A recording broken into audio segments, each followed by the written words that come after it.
আসসালামু আলাইকুম everyone, welcome to আভাস লাইফস্টাইল ব্লগ। এটা ছিল সকালবেলা। কেমন আছেন সবাই? আশা করি সবাই ভালো আছেন। এই তো আপনাদের দোয়ায় আমিও বেশ ভালো আছি। তো সকালবেলায় অফ ক্যামেরায় নাস্তাটা করে আমি একটু স্বপ্নতে গিয়েছিলাম। দেখলাম একটু গ্রিন টি আর লেবু, তারপর ডিম ছিল না, সেগুলো নিয়ে আসলাম। এটা বোম্বাই মরিচ ছিল আর ছিল কাগজি লেবু, আর সিমের বিচিটা আমার বেশ পছন্দ, এটাও নিয়ে আসলাম। এটা 1 কেজি ছিল। এটা আমি ভালো করে ধুয়ে বেছে নেব। আর এগুলো ছিল ডিম, তো এগুলো গুছিয়ে নেব এখন। এগুলো আমার মেয়ে খুলছিল, আমি ভিডিও করছিলাম।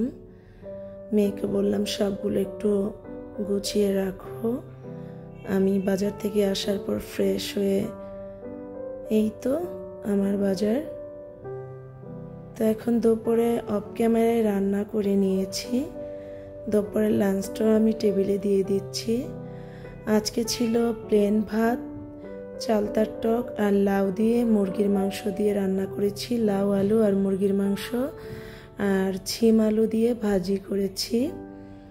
বিকেলে আমার আবারও যেতে হবে বাজারে, সেজন্য করে নিচ্ছি। তো দুপুরে অফ ক্যামেরায় লাঞ্চটা করে নিলাম। এখন এটা বাজার আনার পরের ভিডিও। এখানে আমি আদা, রসুন রমজানের জন্য নিয়ে আসছি। যেহেতু সামনে রমজান চলে আসছে, আগে থাকতেই প্রস্তুতি নিতে হবে।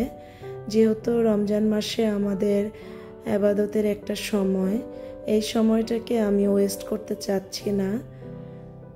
এজন্য আর কি বাজারগুলো এনে কিছুটা সময় বাঁচানোর জন্য আগে থাকতেই করে নিচ্ছি। অ্যাকচুয়ালি যেহেতু আমি একা মানুষ, আমার হাজব্যান্ড প্রবাসে থাকে, আমার তো আর করে দেওয়ার মতো কেউ নেই। একা হাতে যেহেতু সব কিছু করতে হয়। এই তো আদা রসুনগুলো আমি বেশ অনেকগুলো করে এনেছি, যাতে ব্লেন্ডার করলে আমার 1 মাস মতো চলে যায়, আমার যাতে আর করতে না হয়। আমার ডাইনিং টেবিলের এই সাইডটা যখন আমি বাসাটা চেঞ্জ করেছিলাম, তখন একটু ভারী কিছু লেগে কাঠটা একটু হয়ে গিয়েছে। এখন মিস্ত্রি দেখিয়েছি, বলল এটা কিছুই না, পুডিং সরে গেছে, পুডিং লাগিয়ে দিলে ঠিক হয়ে যাবে। আর এটা ছিল দেশি মসুর ডাল, এটা নিয়ে আসছি আমি পেঁয়াজুর জন্য।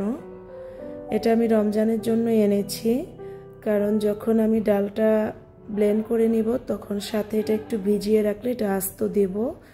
এই পেঁয়াজুটা খেতে বেশ মজার হয়, এজন্য এটা এনেছি। আর এখন আমি ছোলা বুটগুলো ভিজিয়ে রাখবো, বুটের হালুয়া করব। আর আমি ছোলা বুটটা অ্যাকচুয়ালি এনেছি একটা কারণে, রমজান মাসে আপনার এটা তো বুটের হালুয়া করা যাবে, আমি বুটের হালুয়ার জন্য অল্প করে ভিজিয়ে রেখে দেব। আর কিছুটা আমি রেখে দিয়েছি রমজানে যাতে ছোলা বানিয়ে খাওয়া যায়, সেজন্য। আমার ওই চোকলা সহ ছোলাটা না কেমন যেন ভালো লাগে না, এটাই ভিজিয়ে সেদ্ধ করে রাখলে আপনার একটু আলু দিয়ে করলে বেশ, মুড়ি দিয়ে মাখালে বেশ মজার লাগে। আর আমি কিছু পেঁয়াজ এনেছি, এটা কি পেঁয়াজ বলে আমি জানি না, লাল লাল দেখতে হয়।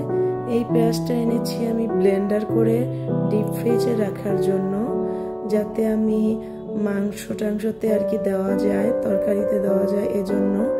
আর দেশি পেঁয়াজটা আমি কুচি করে রান্না করার জন্য রাখি। এটা আমি ব্লেন্ডার করে রেখে দেই, যাতে আমার একটা কিউব দিলে তরকারি গ্রেভিটা একটু ঘন হয়। আমি এই পেঁয়াজগুলো সবই ব্লেন্ডার করে রাখবো।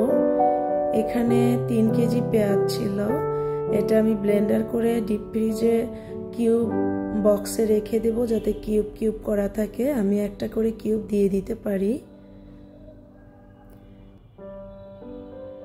এই তো আমার পেঁয়াজগুলো গোছানো শেষ। এখন আমি এগুলো সরিয়ে আস্তে আস্তে আরো কিছু বাজার এনেছি, ওগুলো সরিয়ে নেব, গুছিয়ে গুছিয়ে সরিয়ে নেব।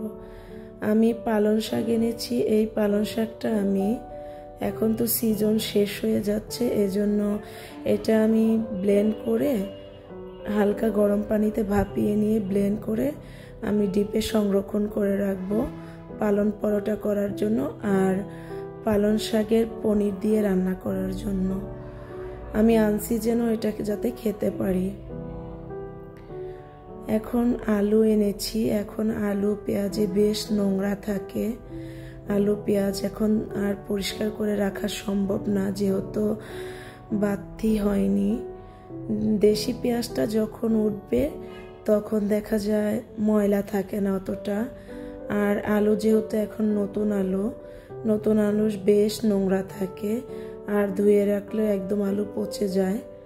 এজন্য আলুটা আমি এভাবে কুচিতে রেখে দেব যাতে বেশ অনেক দিন খাওয়া যায়। এই আর কি, গুছিয়ে রাখলে কাজটা একটু সহজ হয় এই আর কি। আর আমি রমজানের জন্য এই পেঁয়াজগুলো এনেছিলাম, সেই পেঁয়াজগুলোই ব্লেন্ড করে রেখে দেব। আর আলুটা তো এখনই খাওয়া হয়ে যাবে, রমজানের তেমন কোনো বাজার করিনি, শুধু মসুর ডালটা এনে রেখেছি পেঁয়াজুর জন্য, আর ছোলার ডালটাও এনেছি পেঁয়াজুর জন্য। আর রমজানের জন্য 5 লিটার একটা তেল আনলাম। আর এই তো বিকালের নাস্তা করতে করতে আজ বিদায় নিয়ে নিচ্ছি। আল্লাহ হাফেজ।